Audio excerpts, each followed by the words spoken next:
Identical twins who both have amazing stories. They grew up in Somalia before fleeing to Sweden and eventually settling in the United Kingdom. Now Soher Mira works as a doctor and Sada works as an archaeologist. Both are determined through their work to give something back. I knew that I was going to a place that was my home, and I had memories, both good and bad.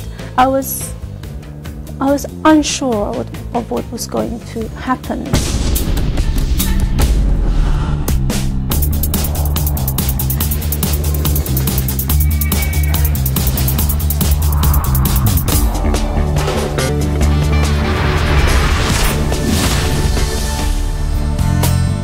Pictures from their childhood reveal two sisters who are almost indistinguishable. There is, if you look closely, a fierce determination burning in the eyes of these two young faces that both appear to be serious beyond their years.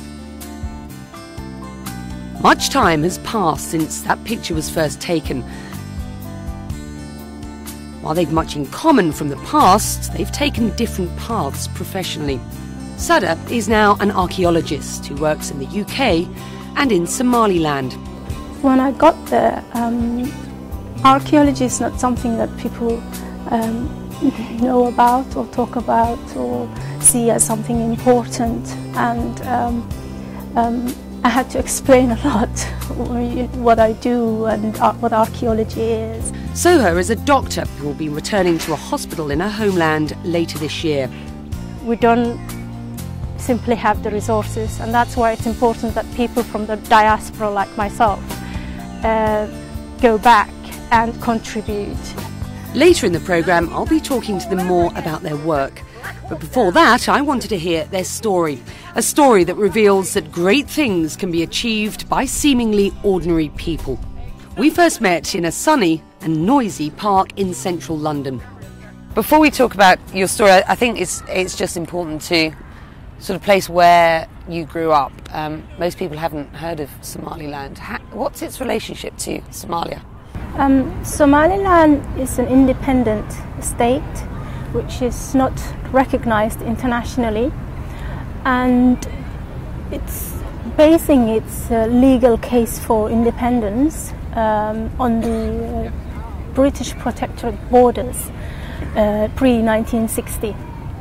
And since 1991, it's declared independence, and it's had a couple of successive government elections.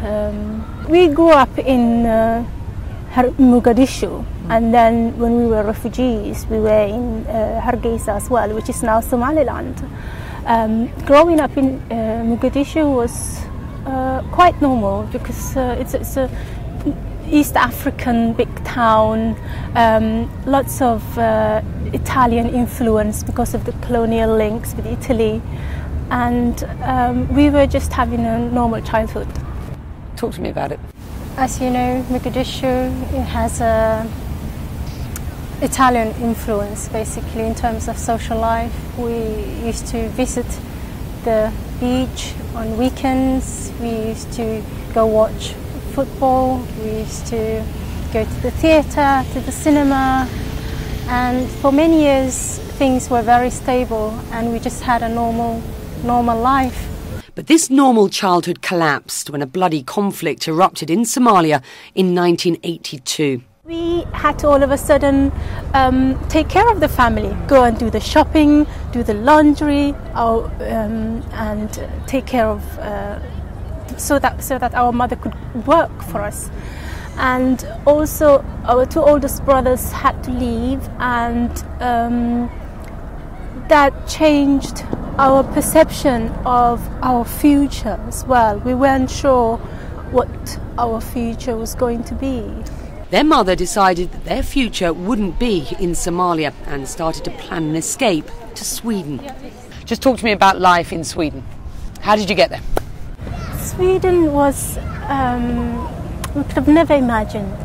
I mean, we first learned about the country when we came to Djibouti as refugees and spoke on the phone with our sister, whom we had not heard of for 3 years, and who was looking for us the last year because of the war. She didn't know where we were, and she said when she called that she's calling from a place called Sweden. And within a few months, we managed to get hold of false passports and collect money from relatives, and got on a plane to Sweden. Do you remember what you felt, what you saw, what are your memories of arriving? At the time, leaving our mom behind was the hardest thing. So when we got hold of the illegal passports, and our relatives gathered the money, we decided to just go for it and go to Sweden and claim asylum. How old were you? We were 15 at that point. Yeah, just turning 15. Always been very close, I assume. This sort of story, I assume, dragged you even closer, even if you hadn't been close as twins, huh? It's true, yes. You had each other. No, that was very important, obviously, because we would not have managed to survive being 14-year-olds coming to Sweden without parents and with our two brothers. It would have been really difficult if we hadn't had together, to be, that experience together and haven't, but also it's our upbringing. We were already taking care of the family. We were all already exposed to taking responsibility early and just being very pragmatic with life, and just, the 6 months, I think, when we were IDPs, we were just moving around, and and coming to Sweden was obviously extremely dramatic and different, but it was yet another place, and we just managed. You arrived in Sweden, obviously. I mean, life couldn't have been more different. The weather, the people, I mean... I remember the first feeling was like a glass of milk in a fridge, sort of thinking, why is it so cold? But I think we got used to it, and we got used to also the difference, and I think it actually helped us. The fact that it was so completely different to, I don't know what you think, Sir, but the fact that it was totally, completely different to what we have experienced was all, in a way, healing itself, I think, because now you had nothing to associate with what you have been through. You could sort of reinvent yourself in a new world, and I think those first 5 years was just